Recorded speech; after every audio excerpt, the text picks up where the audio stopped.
Is in the past and 2025 is upon us in a growing city of Rochester. Tonight, KIMT News 3's Emma Esteb sits down with Mayor Kim Norton to hear more about what this new year has in store. 2024 was the year of change, and that's according to Mayor Kim Norton. And now, as we're in 2025, she's looking forward to all of the projects that will help continue the growth here in Rochester. Speaking of growth, Mayo Clinic's Bold Forward Unbound project will move forward this year. But with these new additions means more construction. Mayor Norton ensures residents that these detours are worth the final project in the end. The thing that I've been excited about is that our different departments within the city, within RPU, and with Mayo Clinic, they've been working together to make sure that if you're going to tear a street up, let's only do it once. And I think the community's just going to have to be patient, and it's not just for a week or a month.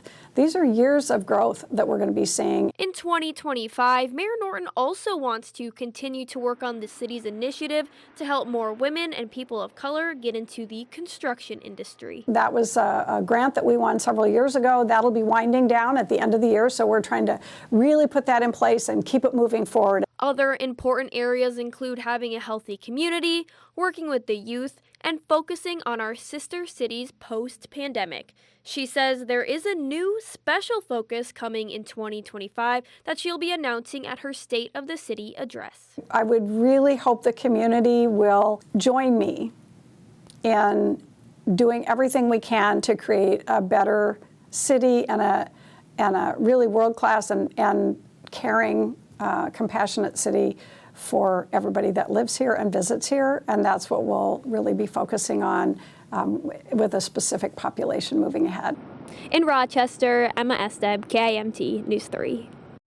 And Mayor Norton is hosting her State of the City event on January 10th at the Mayo Civic Center. All members of the community are welcome to attend. This year's theme is a fresh start for our best future. Speaking of Rochester, let's take a live look now over downtown Rochester on this Thursday evening. KIMT Storm Team 3 Chief Meteorologist Aaron White joins us now with all the details as we head into another night. Chilly temperatures, but expected this time of year. Pretty much, you know, it could be a lot worse. We don't have a lot of snow on the ground, so we don't have a lot of those sub-zero temperatures, but we are going to be quite cold here for tonight. Temperatures dropping down into the single digits. We've been in the teens and 20s here today, and that's where we find ourselves right now. Live look at downtown showing temperatures around the teens, 14 degrees, and even a few flurries out there. Those are going to clear out, and we are looking at clear skies here for tonight. We got 12 in Albert Lea and Austin, 12 in Dodge Center, 15 in Mason City, and around 16 in Charles City. But as we look at the radar picture, there's those flurries now moving closer to La Crosse and moving away from us here for tonight. And we are looking at pretty quiet conditions here tonight into tomorrow.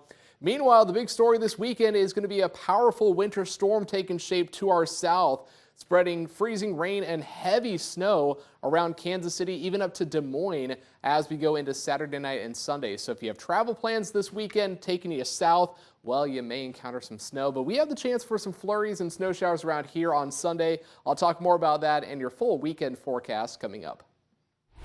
Aaron, thank you. In a matter of 3 days now, 2 Freeborn County houses have burned to the ground. One in Albert Lea is a total loss tonight after a fire earlier today. The fire department received the call at around 3 o'clock this afternoon to the house in the south part of town up Viking Avenue.